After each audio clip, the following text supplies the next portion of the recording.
ಪ್ರೀತಿಯ ವಿದ್ಯಾರ್ಥಿಗಳೇ, ಇಂದು ನಾವು ಅಧ್ಯಯನ ಮಾಡಲಿರುವ ವಿಷಯ 10ನೇ ತರಗತಿ ಭೂಗೋಳಶಾಸ್ತ್ರ, ಅಧ್ಯಾಯ 5 ಭಾರತದ ಅರಣ್ಯ ಸಂಪತ್ತು.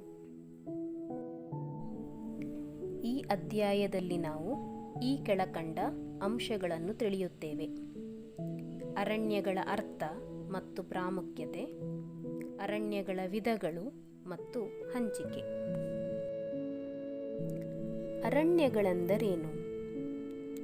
ವೃಕ್ಷ ಮತ್ತು ಇತರೆ ಸಸ್ಯ ಸಂಕುಲಗಳಿಂದ ಆವರಿಸಿದ ವಿಶಾಲವಾದ ಭೂಭಾಗವನ್ನು ಅರಣ್ಯ ಅಥವಾ ಕಾಡು ಎಂದು ಕರೆಯುವರು.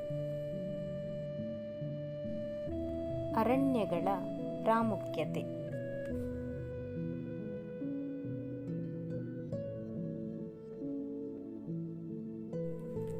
ಅರಣ್ಯಗಳು ಭಾರತದ ನೈಸರ್ಗಿಕ ಸಂಪನ್ಮೂಲಗಳಲ್ಲಿ ಒಂದಾಗಿವೆ.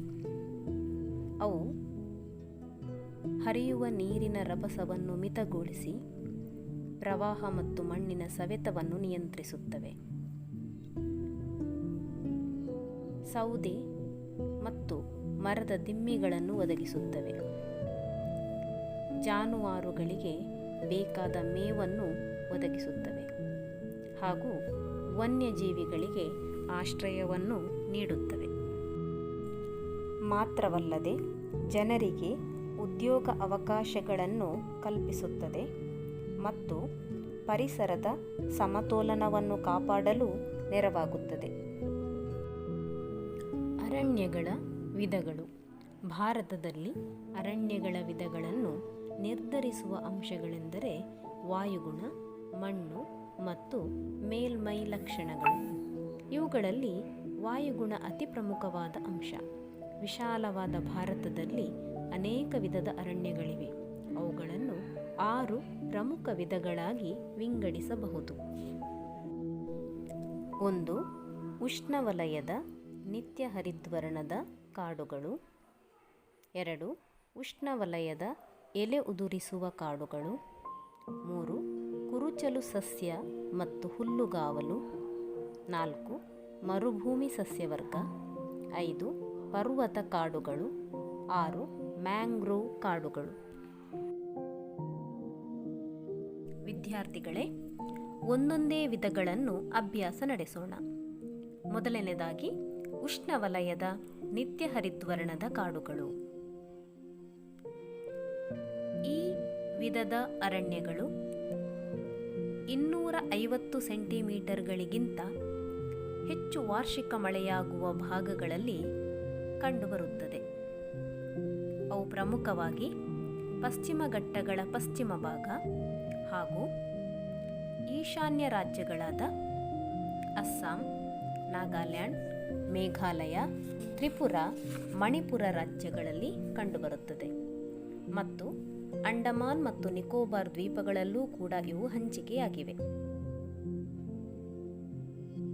ಈ ಕಾಡುಗಳು ದಟ್ಟವಾಗಿವೆ ಮತ್ತು ಇಲ್ಲಿ ಮರಗಳು ಎತ್ತರಕ್ಕೆ ಬೆಳೆಯುತ್ತವೆ. ಮರಗಿಡಗಳು ಯಾವುದೇ ಒಂದೇ ಅವಧಿಯಲ್ಲಿ ಎಲೆಗಳನ್ನು ಉದುರಿಸುವುದಿಲ್ಲ. ಹೀಗಾಗಿ ಅವು ಸದಾ ಹಸಿರಾಗಿರುತ್ತವೆ. ಪ್ರಮುಖ ಮರಗಳು ಎಬೋನಿ, ಚಂಪಾ, ಬೀಟೆ, ಗುರ್ಜಾನ್, ತೇಗ, ಮಹಾಗನಿ.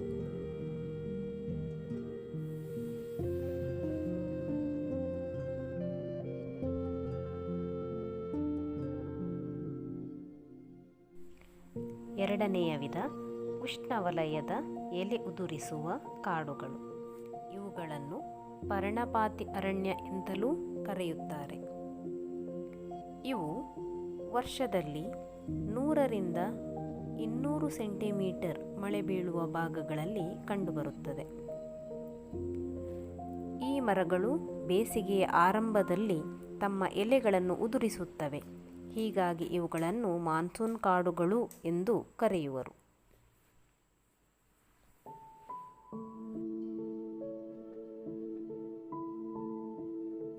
ಪ್ರಮುಖ ಮರಗಳು: ತೇಗ, ಹುಣಸೆ,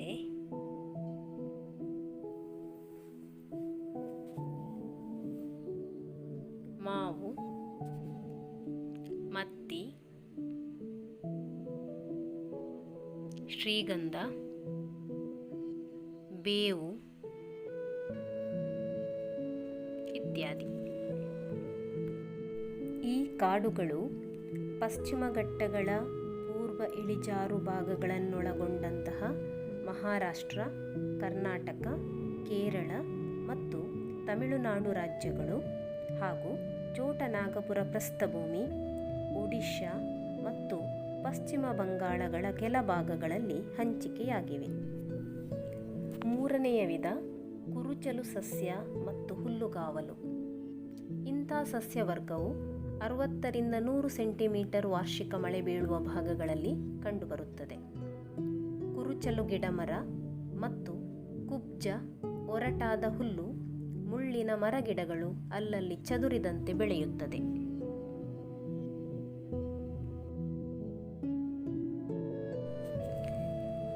ಈ ಕಾಡುಗಳು ಕಚ್ ಮತ್ತು ಥಾರ್ ಮರುಭೂಮಿಯ ಅಂಚಿನ ಭಾಗಗಳಲ್ಲಿ, ರಾಜಸ್ಥಾನದ ಪೂರ್ವ ಭಾಗ, ಪಂಜಾಬ್ ಮತ್ತು ಪಶ್ಚಿಮ ಘಟ್ಟಗಳ ಕೆಲ ಭಾಗ ಮತ್ತು ಕಾರ್ಡಮಮ್ ಬೆಟ್ಟಗಳಲ್ಲಿ ಕಂಡುಬರುತ್ತದೆ.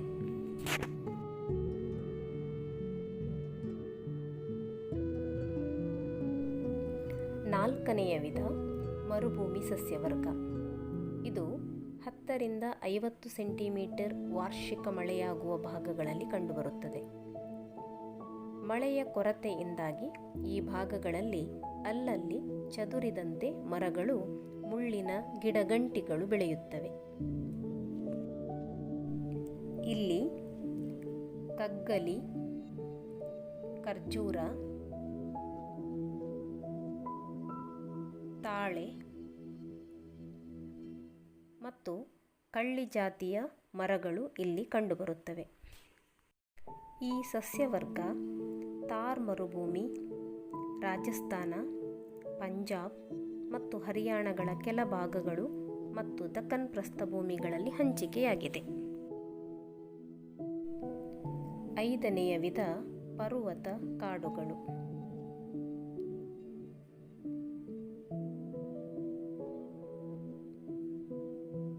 ಪರ್ವತಗಳ ಇಳಿಜಾರುಗಳಲ್ಲಿ ಬೆಳೆಯುವ ಸಸ್ಯ ಮತ್ತು ಮರಗಳನ್ನು ಪರ್ವತ ಕಾಡುಗಳು ಎನ್ನುವರು.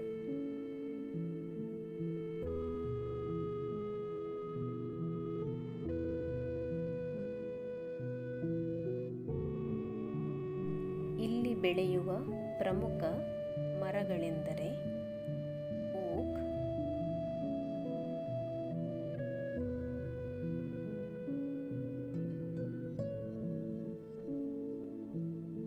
Chestnut, cedar, spruce, ash, fir, pine ಮತ್ತು ವಾಲ್ನಟ್.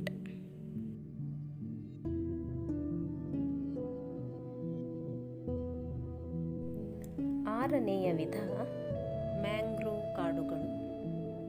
ಇಂತಹ ಕಾಡುಗಳು ಅಧಿಕ ಮಳೆ ಬೀಳುವ ಜೌಗು ಪ್ರದೇಶ, ನದಿ ಮುಖಜ ಭೂಮಿ ಮತ್ತು ಉಬ್ಬರವಿಳಿತಗಳುಳ್ಳ ಸಮುದ್ರ ತೀರಗಳಲ್ಲಿ ಕಂಡುಬರುತ್ತದೆ. ಭಾರತದಲ್ಲಿ ಪೂರ್ವ ಕರಾವಳಿಯ ನದಿ ಮುಖಜ ಭೂಮಿಗಳಲ್ಲಿ ಹೆಚ್ಚು ಕಂಡುಬರುತ್ತದೆ. ಸ್ವಲ್ಪ ಮಟ್ಟಿಗೆ ಅಲ್ಲಲ್ಲಿ ಚದುರಿದಂತೆ ಪಶ್ಚಿಮ ಕರಾವಳಿಯಲ್ಲಿ ಕಂಡುಬರುವು.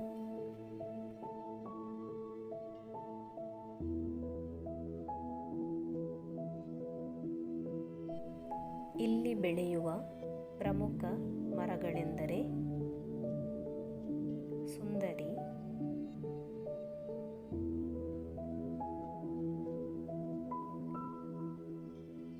ಬೆತ್ತ,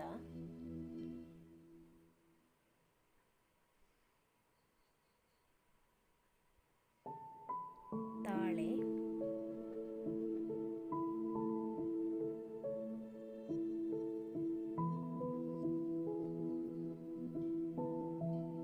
ಕೆಂದ,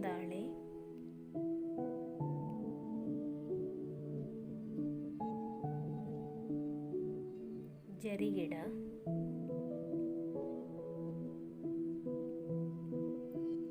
ಮತ್ತು ಕೇದಿಗೆ.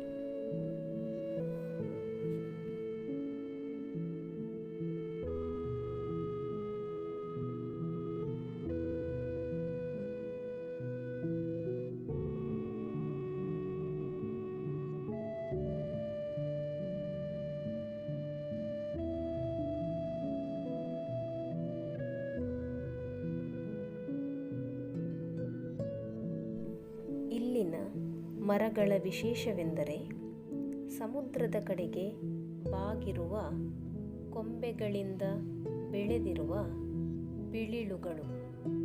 ಇವುಗಳು ಮರಗಳಿಗೆ ಆಧಾರವಾಗಿರುತ್ತವೆ. ಬಿಳಿಳುಗಳು ಸಮುದ್ರದ ನೀರಿನಲ್ಲಿ ಮುಳುಗಿರುತ್ತವೆ.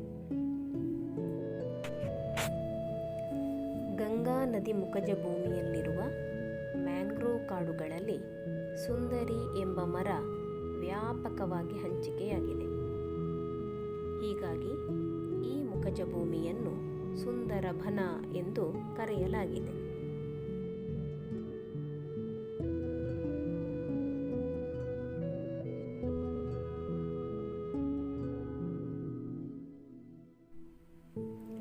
ಅರಣ್ಯಗಳ ಹಂಚಿಕೆ. ಭಾರತದ ಅರಣ್ಯದ ಒಟ್ಟು ವಿಸ್ತೀರ್ಣ 7.74 ಲಕ್ಷ ಚದರ ಕಿಲೋಮೀಟರ್. ಇದು ದೇಶದ ಒಟ್ಟು ಭೌಗೋಳಿಕ ವಿಸ್ತೀರ್ಣದಲ್ಲಿ 23.6% ಭಾಗದಷ್ಟಾಯಿತು. 1952ರ ರಾಷ್ಟ್ರೀಯ ಅರಣ್ಯ ನೀತಿ ನಿರ್ಣಯದ ಮಿತಿ 33.3%ಕ್ಕಿಂತಲೂ ಕಡಿಮೆಯಾದುದು. ಪ್ರಪಂಚದ ಸರಾಸರಿ 29.5%ಗಿಂತಲೂ ಕಡಿಮೆ. ಭಾರತದಾದ್ಯಂತ ಅರಣ್ಯಗಳು ಸಮಾನಾಗಿ ಹಂಚಿಕೆಯಾಗಿಲ್ಲ. ದೇಶದ ಒಟ್ಟು ಅರಣ್ಯದಲ್ಲಿ 60% ಹಿಮಾಲಯ ಮತ್ತು ಪರ್ಯಾಯ ಪ್ರಸ್ಥಭೂಮಿಯ ಬೆಟ್ಟಗಳಲ್ಲಿಯೂ ಹಾಗೂ 20% ಉತ್ತರದ ಮೈದಾನಗಳಲ್ಲಿ ಕಂಡುಬರುತ್ತದೆ. ರಾಜ್ಯಗಳಲ್ಲಿ ಗಮನಿಸಿದರೆ ಮಧ್ಯಪ್ರದೇಶವು ವಿಶಾಲವಾದ ಅರಣ್ಯ ಪ್ರದೇಶವನ್ನು ಹೊಂದಿದ್ದರೆ, ಪ್ರತಿಯಾಗಿ ಗೋವಾ ಅತಿ ಕಡಿಮೆ ಅರಣ್ಯ ಪ್ರದೇಶವನ್ನು ಹೊಂದಿದೆ. ಅರಣ್ಯ ನಾಶಕ್ಕೆ ಕಾರಣಗಳು. 1. ಕೃಷಿ ಕ್ಷೇತ್ರದ ವಿಸ್ತರಣೆ.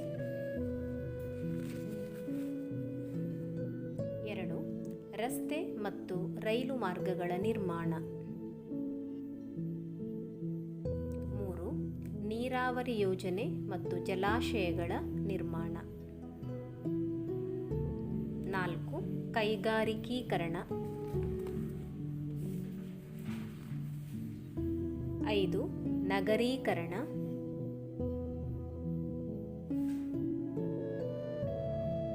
6. ಅತಿಯಾಗಿ ಮೇಯಿಸುವಿಕೆ.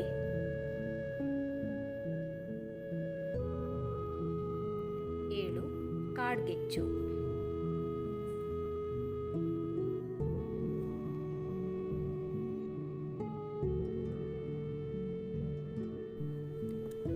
ಅರಣ್ಯ ಸಂರಕ್ಷಣೆ.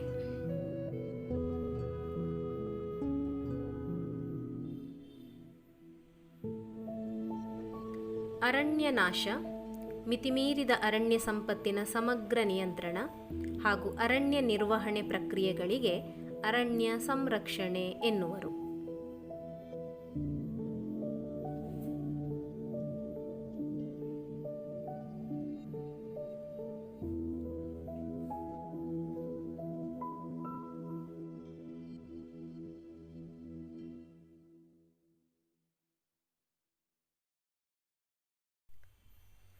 ಅರಣ್ಯ ಸಂರಕ್ಷಣಾ ಕ್ರಮಗಳು.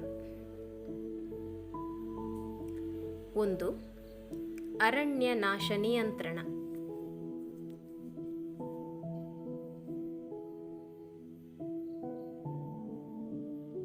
2.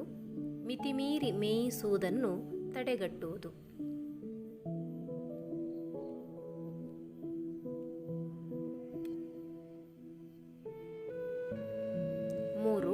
ಕಾಡ್ಗಿಚ್ಚು ನಿಯಂತ್ರಣ.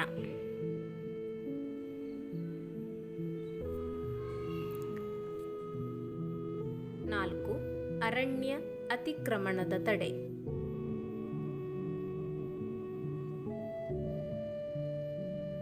5. ಅರಣ್ಯಗಳಲ್ಲಿ ಕೀಟ ಮತ್ತು ರೋಗಗಳ ನಿಯಂತ್ರಣ.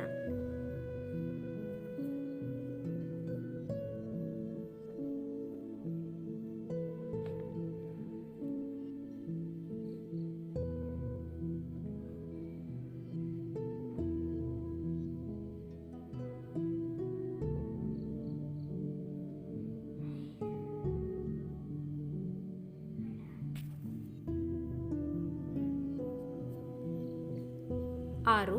ಮರಗಳ ಕಳ್ಳಸಾಗಾಣಿಕೆ ತಡೆ.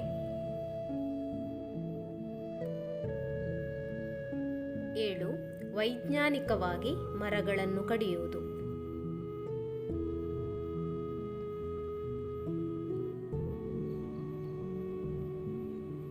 8. ಅರಣ್ಯನಾಶ ನಿಯಂತ್ರಣ ಕಾಯಿದೆಯನ್ನು ಜಾರಿಗೆ ತರುವುದು.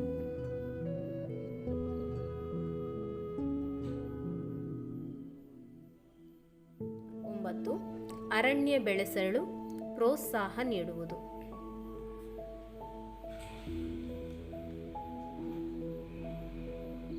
10. ಅರಣ್ಯಗಳ ಪ್ರಾಮುಖ್ಯತೆಯ ಬಗ್ಗೆ ಜನರಲ್ಲಿ ಅರಿವನ್ನುಂಟು ಮಾಡುವುದು.